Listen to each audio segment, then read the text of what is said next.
নমস্কার বন্ধুরা, welcome to Shampa's kitchen. আজকে নিয়ে এসেছি জন্মাষ্টমী স্পেশাল তালের বড়া রেসিপি। জন্মাষ্টমীর দিনে ঘরে ঘরে তালের বড়া হয়, তাই আজকে চলুন দেখে নিই খুব সহজভাবে একদম পারফেক্ট নরম তালের বড়া আমরা খুব সহজে বাড়িতে কি করে তৈরি করব। প্রতিদিনের মতো আজকে রেসিপিটাও ভালো লাগলে লাইক করতে আর সকলের সঙ্গে শেয়ার করতে ভুলবেন না। সবার প্রথমে আমি একটা তাল নিয়ে নিয়েছি। এবারে একটা ছুরির সাহায্যে তালের ওপরের অংশটা ছাড়িয়ে নেব।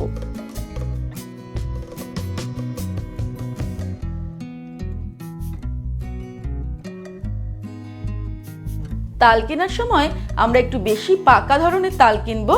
এই পাকা তালগুলো কিন্তু ওপর দিক দিয়ে হালকা হালকা নরম হয়, আর এই তালগুলো আমাদের ছাড়াতেও সুবিধা হবে। এই দেখুন, আমি খুব সহজেই এইভাবে তালের খোসাটা ছাড়িয়ে নিতে পারছি।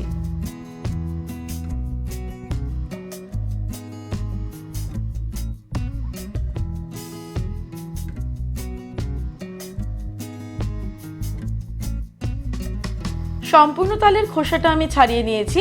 এবারে তালের এই ওপরের অংশটা আমি একটা ছুরির সাহায্যে কেটে নেব। তারপর তালের তিনটে আটি আমি এইভাবে খুলে নেব। এবারে একটা বড় সাইজের বোল নিয়ে নিয়েছি, আর একটা ছোট বোলের মধ্যে কিছুটা জল নিয়ে নিয়েছি। বড় বোলটার মধ্যে একটা ঝাঁঝরি থালা বসিয়ে নেব। তারপরে একটা তালের আটি নিয়ে এইভাবে জলের মধ্যে প্রথমে আমি ভালো করে চুবিয়ে নেব। তারপর ঝাঁঝরি থালার উপরে রেখে প্রথমে একটু চটকে নিয়ে এইভাবে এটাকে ঘষবো। তাহলেই আমরা তালের কাইটা পেয়ে যাব, যেগুলো বাটির নিচে জমা হবে। এই পদ্ধতিতে তালের কাই বার করলে তালের কাইয়ের মধ্যে কিন্তু তালের আঁশ একদমই থাকবে না। এই দেখুন, এইভাবে বাটির মধ্যে তালের কাইটা জমা হচ্ছে, যার মধ্যে তালের আঁশ থাকার কোনো সম্ভাবনাই নেই।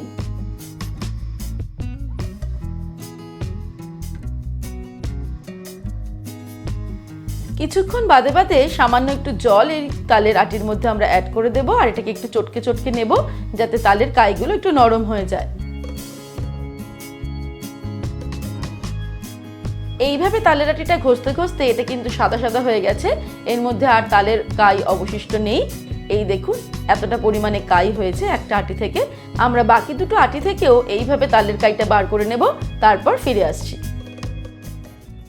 এবারে আমি একটা বড় সাইজের বোল নিয়ে নিয়েছি। এর মধ্যে প্রথমে নিয়ে নেব 1 কাপ পরিমাণে চিনি।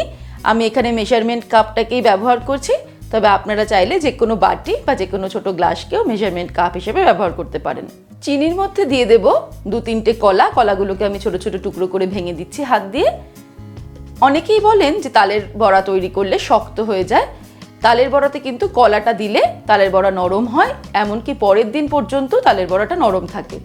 আশা রাখি এই টিপসটা ফলো করলে আপনাদেরও তালের বড়াগুলো নরম হবে। এবারে একটা ম্যাশার নিয়ে আমি কলাগুলোকে চিনির সঙ্গে ভালো করে ম্যাশ করে নেব। তবে এই কাজটা হাত দিয়েও করা যেতে পারে, আবার আপনারা চাইলে মিক্সির ছোট বাটিটার মধ্যে চিনি আর কলা একসঙ্গে নিয়ে প্রথমে একটু মিক্স করে নিতে পারেন। কলাটাকে ভালো করে ম্যাশ করে নিলাম। এবার এই বোলের মধ্যে একটা ছাঁকনি বসিয়ে নেব, আর তার মধ্যে নিয়ে নেব একই মেজারমেন্ট কাপ দিয়ে ময়দা। আমি 2 কাপ ময়দা এখানে নিয়ে নিলাম। ময়দার সঙ্গে দিয়ে দেব 1 কাপ পরিমাণ সুজি। তারপর এই দুটোকে ভালো করে এইভাবে চেলে নেব। এর ফলে ময়দা বা সুজির মধ্যে কোনো রকম দানাদার অংশ থাকবে না। ময়দা সুজিটা চেলে নেওয়ার পর এর মধ্যে অ্যাড করে দেব 1 কাপ পরিমাণে নারকেল কোড়া। আর ফাইনালি এর মধ্যে দিয়ে দেব তালের কাই।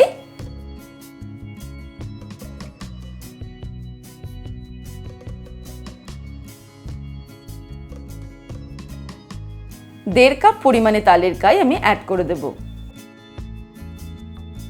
এবারে সবকিছুকে ভালো করে মেখে একটা ব্যাটার তৈরি করব তালের বড়ার জন্য।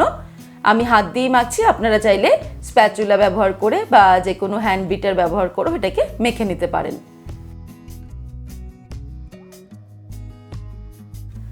সবকিছুকে ভালো করে আমি মেখে নিলাম। এবারে এর মধ্যে আমি একটু দুধ ব্যবহার করে ব্যাটারটাকে একটু নরম করব। আর এই দুধটা কিন্তু তালের বড়ার টেস্টটাও বাড়াবে আর তালের বড়াটাকে নরম হতেও সাহায্য করবে।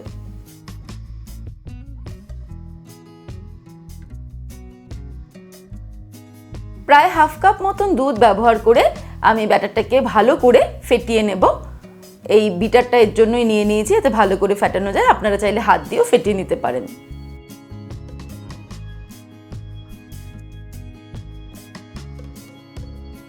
ব্যাস, তালের বড়ার ব্যাটার আমাদের রেডি হয়ে গেল।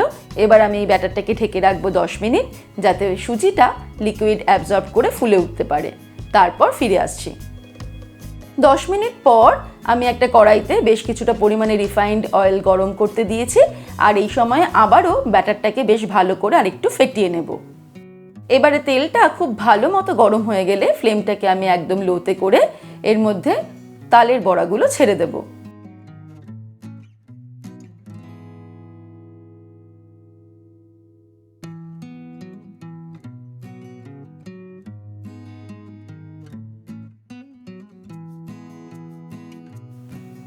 বড়াগুলো ছেড়ে দেওয়ার পর বড়াগুলো কিছুক্ষণের মধ্যেই তেলের ওপরে ভাজতে শুরু করবে।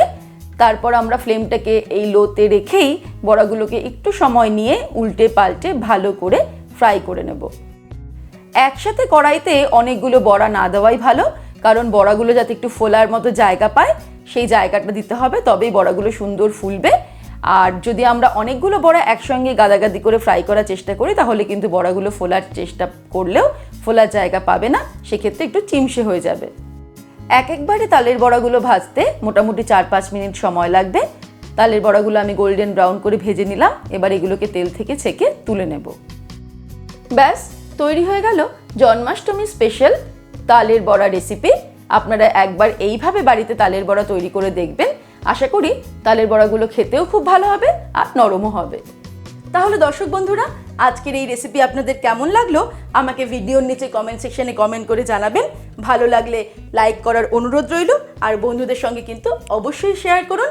ভালো থাকবেন, সুস্থ থাকবেন। আমি আবার হাজির হব নতুন নতুন রেসিপির সঙ্গে। নমস্কার।